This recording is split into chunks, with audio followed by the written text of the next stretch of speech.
Okay everyone, welcome back. Professor Mike, Coach T, Grace of Aroni, Leeds here in the UK, back with another video to talk about some positional basics. If you've been following this series, we've talked about the guard from the bottom, knee on belly from the bottom. Today we're talking about the mount from the bottom, all right? You're going to find yourself in someone's mount, underneath someone's mount, all right?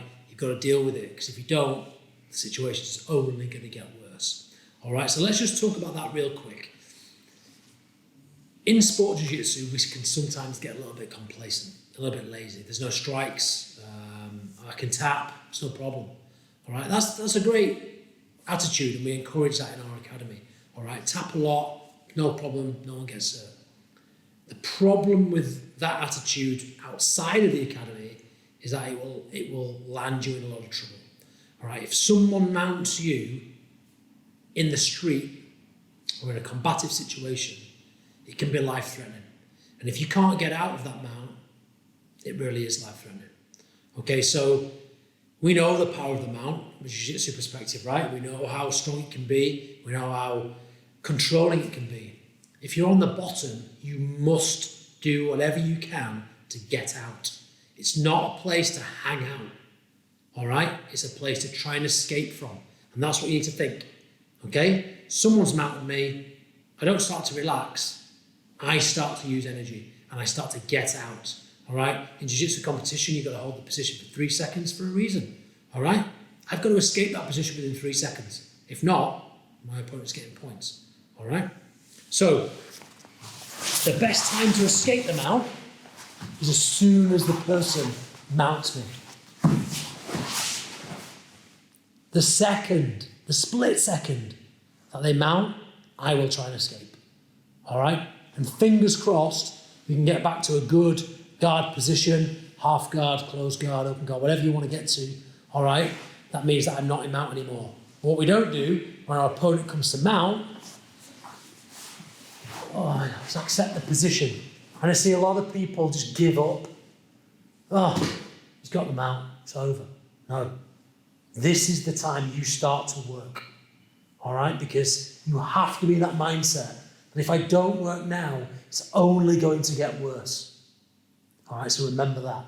The other thing to remember, talked about in the last video, is this. If I try and escape in a non-technical way, it will only get worse. I will end up in a worse position.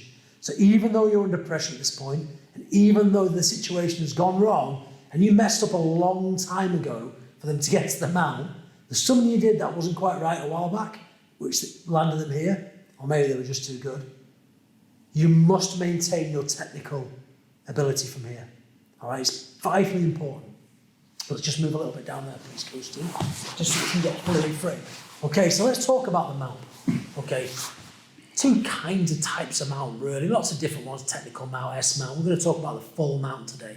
All right, my opponent, 9 times out of 10 will land on top of our hips. Okay, that's where you want them to stay. Okay, why? That gives us access to the bridge, of course, right? So if I can deny my opponent's ability to climb to a high mount, which would be here, that's advantageous. What has he got? We've talked about it all week. He's one inside space underneath my armpits, all right? These are now useless. My whole idea now is I don't have a bridge anymore, okay? Should be trying to get back and kind of get his hips over my hips, all right? And from here, I will create a frame, okay, across his belt line, inside his thigh, which keeps his hips above mine. Because whilst they're here, we can start to move, okay? We can throw him forward. We can move left and right, put him off balance. His hands have to go to the mat. And we know when he puts his hands on the mat, we're able to take control and maybe escape, all right? We're not going to look at any specific escapes today, just the ideas. So we talked about fighting hard when someone lands here, all right, and trying your best to get out. Make sure you do it in a technical way, all right? Always hide your inside space. So we want our elbows in. We want a frame to stop our opponent coming up. We also want to be thinking about protecting our neck, all right? From this position, our opponent is in a very strong attacking position, okay? So be mindful. Whenever he places his hands near my neck, I must defend this. Okay? I have to acknowledge that a hand in my collar is going to be a potential problem. Okay, I can't allow this. This is almost checkmate in the mount. Okay, he's only one grip away from finishing the fight. So I can't allow this. All right? So as I see my opponent starting to place hands in my collars, I will do whatever I can, maintaining my inside space to defend those collars. To start to play. So I'll start to defend these as best I can. But at the same time, I'm off balancing. Okay, I'm creating a problem. Okay, and I'm trying to get my escape. Okay, however I do it. Okay, to get to the top position. It won't be easy, but you have to try.